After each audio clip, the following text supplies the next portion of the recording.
Kaixo, Maitane Krutxaga naiz eta bideo honetan azalduko dut bigarren bidalketako ezagutza mailaren araberako eduki digitalen evidentziatzea.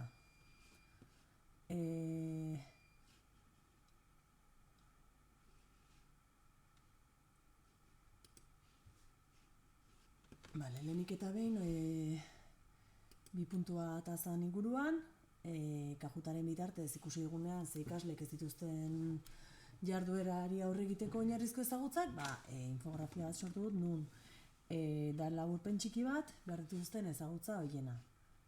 Beraiek infografia hau topatuko dute erronkako Moodlean. Orduan, infografia honetan esandakoa 7 puntutan, 7 oinarrizko puntu horiek banatu ditut, bertan galdera bakoitzak erantzun bat dauka, eta hor, galdera horri erantzuna agertuko zaie, eta testua irudi batez dago, irudi eta testu informazioa. Irudi batez dago lagunduta testua. Hori aurre ezagutzak lantzeari dagokionez,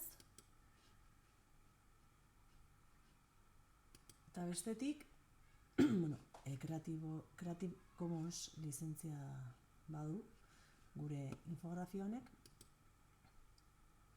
eta bestetik sakontze eduki bezala, behin ziurtatu dugula ikasle guztiek aurre ezagutza hauek badituztela erronkari aurre egiteko,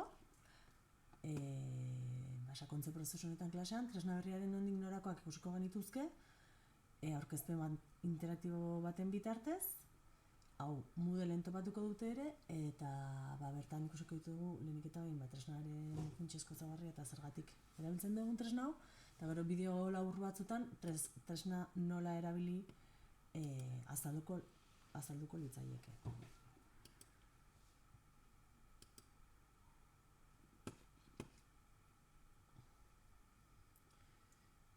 Bertan orduan badute azalpen bat zergatik erabili informazio tresna hau barkatu.